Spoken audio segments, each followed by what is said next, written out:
Ma chère ambassadrice, coucou, content de te retrouver. J'espère que tu vas bien. La vidéo d'aujourd'hui est spécialement dédiée pour toi si tu es une femme, mariée ou en concubinage ou pacsée, enfin peu importe, avec un homme qui est pervers narcissique. Je te présente dans cette vidéo les 10 erreurs à ne pas commettre si jamais tu es une femme et que tu vis avec un pervers narcissique. Pourquoi? Parce que ce sont ces 10 erreurs que vous, mesdames, vous avez tendance régulièrement à faire d'une manière générale et naturelle lorsque vous êtes avec un homme ou lorsque vous vous apprêtez de vivre ensemble. Première erreur à ne pas commettre.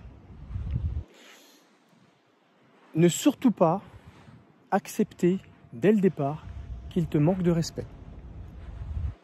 Parce que c'est comme si tu lui tendais le bâton pour te faire battre. Sachant qu'en temps normal, un pervers narcissique, c'est quelqu'un qui teste éventuellement des appâts différents, toujours pour élargir son champ de manipulation sur toi. Mais si toi, dès le départ, tu fais passer le respect qu'il te doit comme quelque chose d'optionnel, ben non, il est hors de question que ça se passe comme ça. Il faut absolument qu'il te respecte déjà, que tu n'aies même pas déjà à le demander. C'est pas quelque chose qu'on demande, c'est quelque chose qui doit se faire parce que tout simplement, tout être humain a le droit à sa part de respect. C'est comme si tu lui autorisais de piétiner ta dignité. C'est ça que tu fais lorsque tu ne prends pas en considération ce respect qui t'est dû. La deuxième erreur, c'est faire passer ses besoins comme plus importants que les tiens. Non. Tu es un être humain, tu as des besoins fondamentaux, je les ai déjà abordés dans une vidéo. Il est un être humain, il a également des besoins fondamentaux, mais de là à faire passer ses besoins comme s'ils étaient prioritaires sur les tiens, non. Vos deux besoins fondamentaux sont des choses importantes et indispensables pour chacun d'entre vous. Alors l'homme, lui, il a besoin de respect et de paix. Du respect, ça, un pervers narcissique, ça c'est sûr qu'il va toujours se mettre en quête pour. Mais la paix, est-ce que tu crois qu'un pervers narcissique soit un faiseur de paix? Non, il est toujours là à chercher la moindre occasion pour pouvoir justement trouver un chemin de discorde, de dispute, pour pouvoir te prendre la tête sur des futilités, des détails.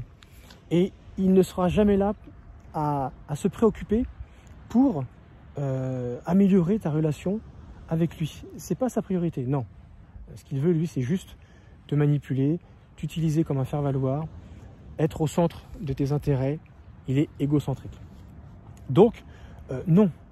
Tes besoins à toi, je te les rappelle, si jamais tu n'as pas vu cette vidéo, tu as besoin d'être honoré, tu as besoin d'être comprise et tu as besoin de sécurité. Je ne rentre pas dans le détail de toutes ces choses, parce que bien sûr, derrière chaque besoin que je viens de te citer, autant pour toi que pour l'homme, on peut disserter pendant des heures.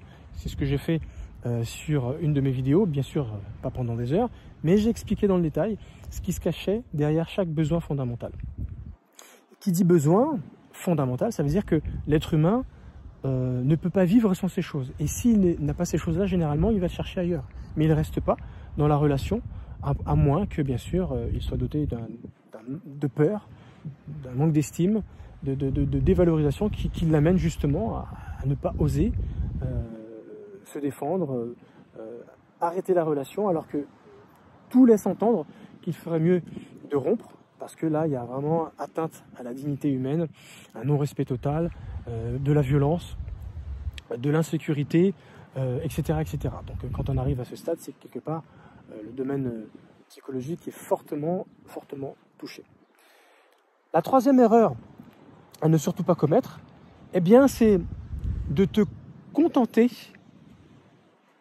d'à peu près. Voilà, je suis avec lui, c'est pas parfait, je sais que personne n'est parfait. Bon, il fait pas les choses comme je les attendrais, mais bon, c'est pas grave, vaut mieux ça que rien. Alors que tu sais qu'il pourrait faire mieux, et tu sais que c'est de sa part un désir volontaire de ne pas faire d'efforts. Non. Tu ne devrais pas te contenter d'à peu près. Parce que si jamais, dès le départ, dès le début de la relation, tu te contentes d'à peu près, tu peux être sûr que après, lorsqu'il va bien sûr te révéler quel est son vrai visage, eh bien, il ne va pas se gêner, pour continuer à le faire, voire pire. Tu vois ce que je veux dire?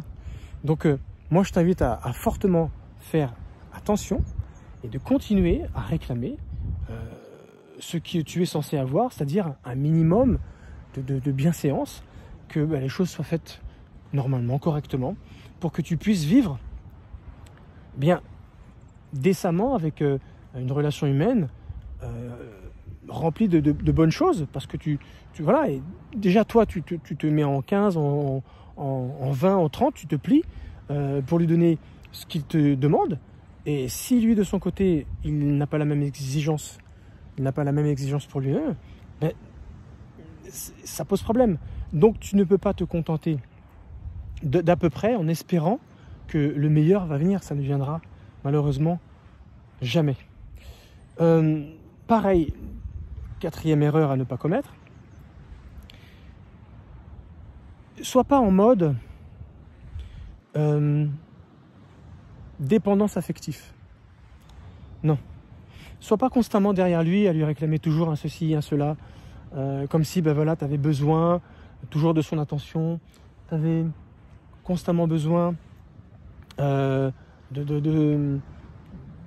son aval, de sa pensée, de son regard, dès que tu vas faire quelque chose, comme si toi tu avais besoin d'être mis à l'honneur pour un oui, pour un non,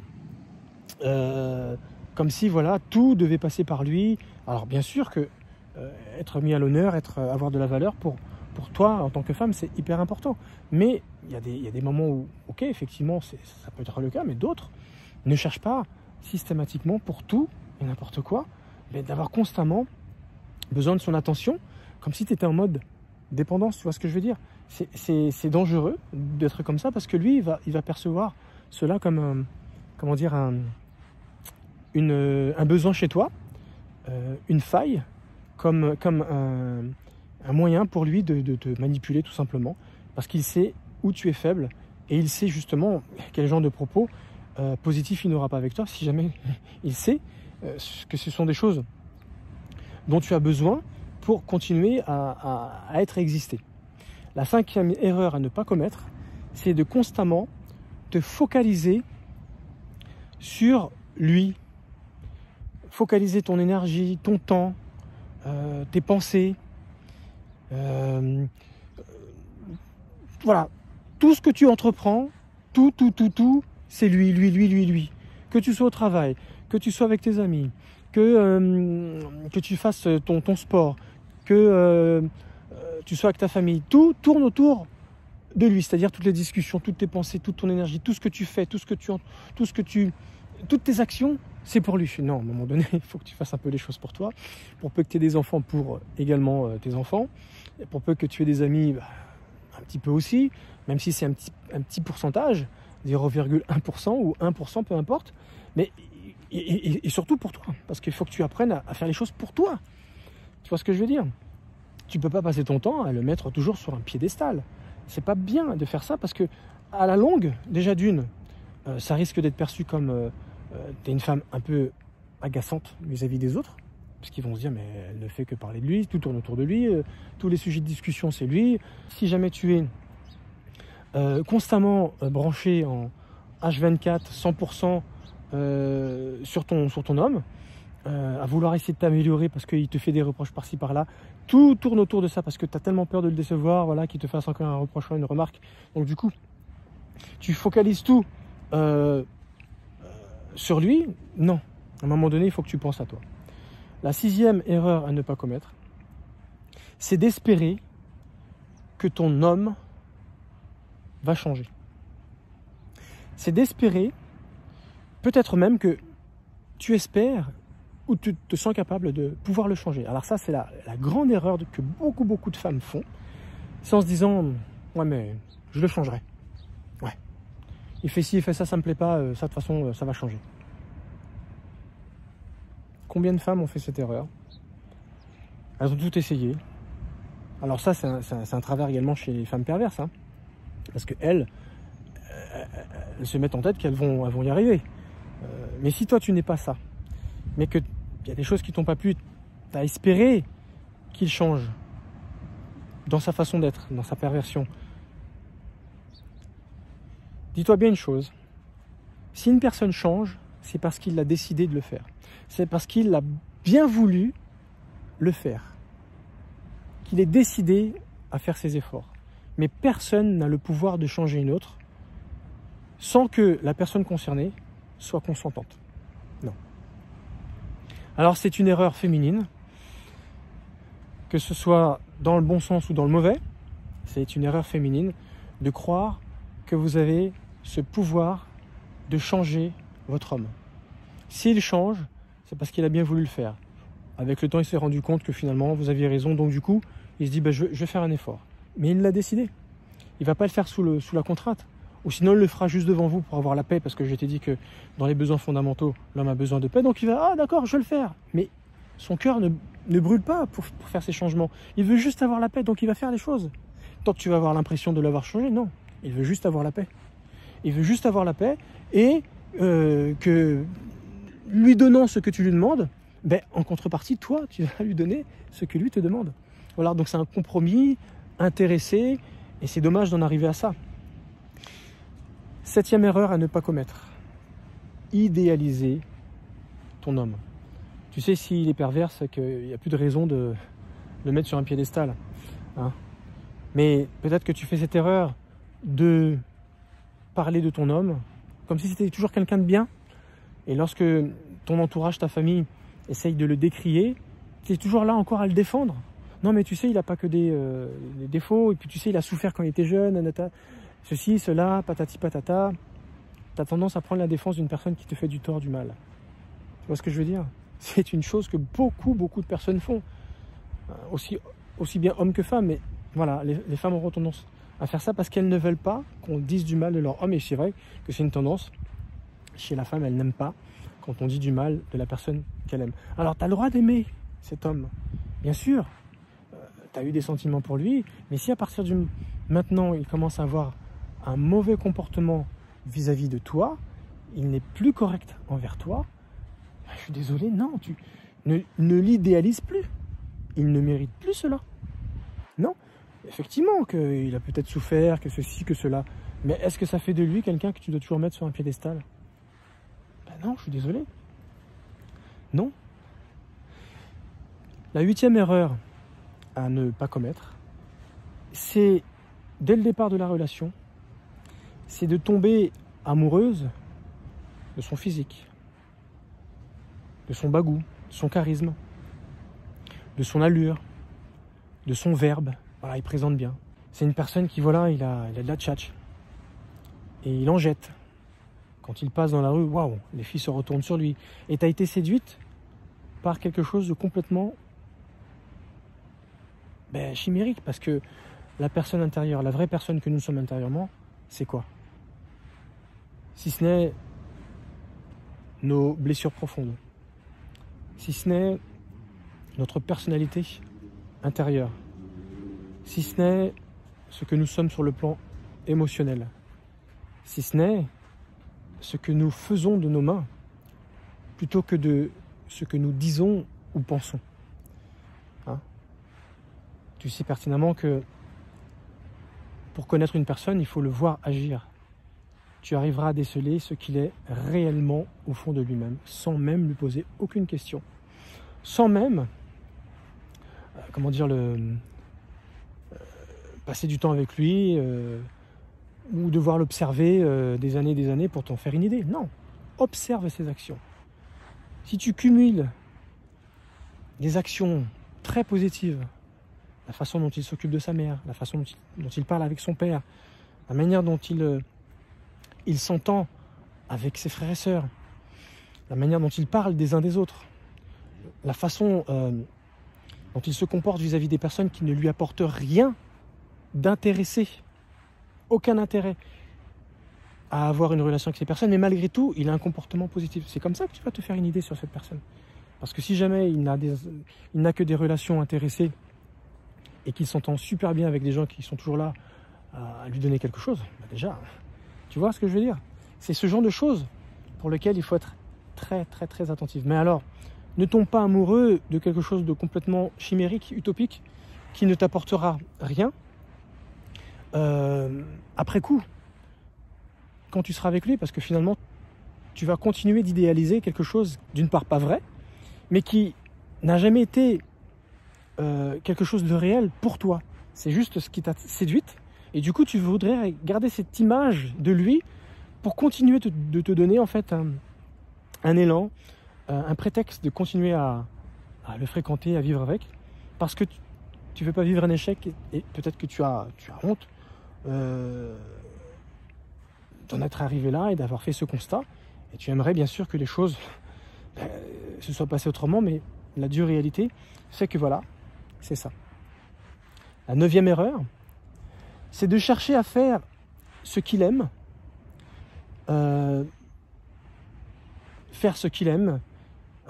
par peur de le décevoir, d'être tout le temps d'accord avec ce qu'il dit. Voilà, tu ne veux pas le contredire. Parce que tu as peur peut-être de ce qu'il va penser de toi si jamais tu n'es pas forcément d'accord avec lui, que ça crée une discorde, une tension, ou tout simplement une divergence d'opinion qui pourrait t'amener à devoir défendre tes idées, et tu ne veux pas qu'il voit que tu es différente ou que tu fais les choses, vois les choses d'une façon que lui n'aime pas. Donc tu aurais tendance à lui donner raison et à le laisser faire ce qu'il veut constamment quand vous sortez. Voilà. Il aime le foot, tu vas regarder le foot avec lui à la télé. Et pendant tout le match, il n'est pas avec toi, quoi. Il est avec les joueurs. Il aime jouer au foot, donc voilà, il va s'entraîner au moins 2 fois dans la semaine, plus le week-end. Donc le dimanche ou le samedi. Et toi, tu l'accompagnes. Donc du coup, lui, il a l'impression, c'est un exemple que je donne, attention, je ne suis pas en train de dire qu'il ne faut pas se mettre avec des gens qui aiment le football. Hein. Mais je trouve que cet exemple est déjà, j'en ai fait quand j'étais jeune, donc j'ai bien vu comment ça se passe et le temps que ça prend. Mais j'ai rien contre ça. Hein. Si jamais c'est le cas pour toi, on va pas te dire, bah non, le monsieur a dit qu'il ne faut pas se mettre avec des gens qui font du foot. J'ai pas dit ça. Hein. Donc je mesure mes paroles. Simplement, c'est un mange-temps, le football. Quand tu vois le temps que tu passes, c'est autant de temps que tu ne peux pas passer avec lui. Toi, tu as l'impression d'être avec lui parce que tu l'accompagnes, et lui, il a l'impression que tu es avec lui parce que tu l'accompagnes, alors qu'en réalité, tu passes ton temps qu'à le regarder. Mais t'es pas véritablement dans l'intimité avec lui, vous n'êtes pas ensemble. Tu le regardes faire sa petite vie et faire ses petites activités qu'il aime. Est-ce que lui fait pareil avec toi? Je sais pas, peut-être que toi, c'est le ciné, t'es cinéphile, ou peut-être que je sais pas, c'est la danse, c'est la natation, et lui, dès que tu lui dis, tiens, j'aimerais faire ça, est-ce que tu viens avec moi? Oh non, il te suit pas. Ah, j'ai une compétition, il y a un truc de prévu, il y a un petit gala sur, je sais pas moi, la peinture, la couture, un truc que t'aimes, la broderie, un truc de fille, quoi. Non, il va se trouver une activité, il a pas le temps. Dis-toi bien que si jamais il te fait ce coup-là, il y a un problème. Tu peux pas toujours être d'accord avec lui alors que tu aimerais faire des choses avec lui et que tu n'as pas cette chance-là. Donc non. Et si tu as peur de le perdre parce que sous prétexte que si tu vois les choses différemment, eh bien que tu vas le perdre, quelque part, c'est des choses que tu aurais dû observer dès le départ. Si ça se passait comme ça dès le départ, ça prouve que lui, il ne... J'ai envie de dire, il trouve pas d'intérêt pour tes centres d'intérêt et il est un peu égoïste, tout simplement. C'est ça que j'essaie de te dire. Hein. Et la 10e et dernière erreur à ne pas commettre lorsque tu es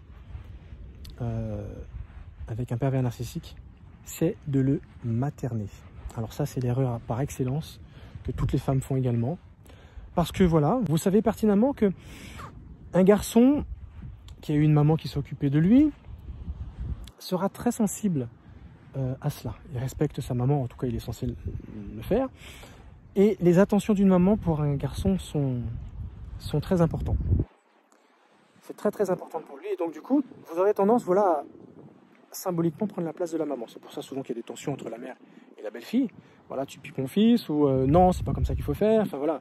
Et souvent il y a des petites tensions parce que c'est la belle-fille qui fait comprendre à la belle-mère, non, c'est moi qui fais comme je veux. Souvent le garçon il est là au milieu, il dit rien, il laisse les deux femmes se chamailler, alors que lui, il aurait souvent tendance à donner raison à sa maman, ou à se taire, ou à dire à sa femme, bon voilà, c'est ma mère, tu la laisses, machin, ce qui peut créer des tensions. Bref, ne materne pas ton homme, non. Ton homme, c'est une personne qui, ok, tu peux lui faire des papous, tout ça, je suis d'accord, mais ne prends pas le rôle d'une maman. Parce que si tu fais cela, le message que tu envoies à un pervers narcissique, c'est ce qu'il aime. C'est exactement ce qu'il aime. Il veut... Dis-toi bien une chose, c'est qu'un pervers narcissique, il a peur de l'abandon. Il a un manque d'estime de lui. Si tu lui donnes ces choses-là, tu nourris ses plus grandes peurs. Or, c'est pas à toi de remplacer la mère. D'ailleurs, une mère ne se remplace pas. Non, tu es sa femme. C'est-à-dire qu'il a un devoir envers toi, et toi, tu as un devoir envers lui. Point barre. Et ce devoir doit être fait avec amour. C'est pas devoir, garde à vous, repos, allez, c'est parti, mission. Non, tu le fais parce que tu aimes cette personne, et lui, c'est pareil. C'est un juste retour des choses. Quelque chose qui se fait naturellement parce que vous vous êtes choisi pour vivre ces choses. Tout simplement. Vous sentez pas dans l'obligation, même si, quelque part, c'est un devoir. Quand tu as décidé de vivre avec quelqu'un, voilà, comme dit les textes de loi, voilà, vous vous assurez soutien mutuel, amour, respect, entraide, etc. etc. Donc, c'est des choses qui devraient se faire naturellement, sans avoir le doigt qui te dit ah, attention, si tu fais pas ça, c'est pas bien. Non, c'est des choses que tu vas faire tellement naturellement que tu n'as pas besoin de te forcer. Donc, ne remplace pas sa mère, tu n'es pas sa mère. Donc, ne donne surtout pas cela, parce qu'un pervers narcissique adore. C'est ce qui va le rassurer en ce que tu seras incapable, toi, de t'en séparer. Et surtout, tu vas énormément le rassurer en ce que lui, il a besoin de se sentir désiré, aimé, qu'il ne va pas se faire abandonner. Ça lui donne la certitude qu'il va pouvoir continuer son petit jeu de manipulation et de chantage. Parce que, rappelle-toi, la relation qu'on nourrit avec sa propre mère, les mères, au niveau de l'éducation, beaucoup de choses marchent au chantage affectif. Tu vois? Et c'est un tort, parce que c'est comme ça que fonctionne un enfant, mais également que fonctionne un pervers narcissique, sur le chantage. Donc si tu lui donnes ces choses, il va exiger ces choses. Et c'est pas comme ça que les choses doivent fonctionner, tout simplement. Écoute, je te remercie de m'avoir suivi. J'ai été dit ces 10 erreurs à ne pas commettre.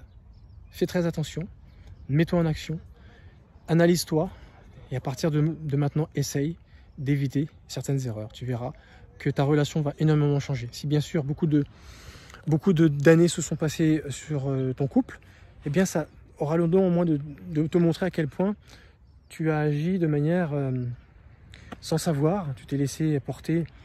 C'est sûr que quand on est jeune, on ne sait pas trop où on va, mais au moins tu as vu ton couple évoluer. L'essentiel, c'est que tu vois clair à l'heure d'aujourd'hui. Merci encore, je te souhaite une très très bonne soirée, et je te dis très bientôt pour la prochaine vidéo. Ciao.